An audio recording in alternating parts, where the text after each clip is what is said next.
Il y a 8 ans, Jean Charest faisait l'histoire, un gouvernement paritaire, une première à Québec, avec des femmes à des postes clés comme Monique Jérôme-Forget au Conseil du Trésor et aux Finances. Elle se réjouit de voir Justin Trudeau suivre l'exemple. C'est clair que nous avons des préoccupations différentes, qu'on a des responsabilités différentes, qu'on voit le monde différemment. Les gouvernements paritaires sont encore suffisamment rares à travers le monde pour que l'événement soit chaque fois souligné. C'était le cas en Espagne en 2004 où le président Zapatero a marqué le coup avec 8 femmes ministres sur 16. C'est le cas en France où depuis 3 ans, l'engagement du président Hollande de respecter la parité au Conseil des ministres est scrupuleusement suivi. Reste ensuite à voir s'il s'agit uniquement d'une parité quantitative, à savoir on a fait moitié-moitié, ou s'il y a aussi une parité qualitative, à savoir est-ce que les femmes ont des portefeuilles importants.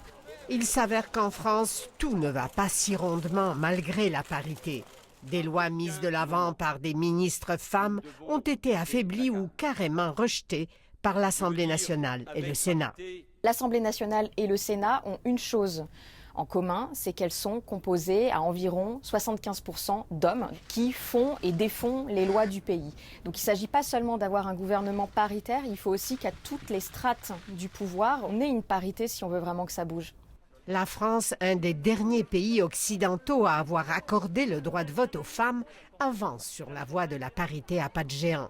Il y a quelques mois, les 101 assemblées régionales que compte le pays sont devenues paritaires du jour au lendemain, grâce à une réforme électorale qui oblige les candidats à se présenter en tandem homme-femme.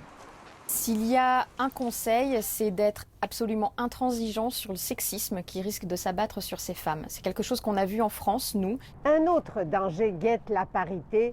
Elle peut être de courte durée. Au Québec, la parité n'a pas survécu au gouvernement Charest. Madame Marois, une femme pourtant, n'a pas jugé bon de continuer l'expérience libérale. En absence d'une règle contraignante, tout repose donc sur les convictions et la détermination du Premier ministre.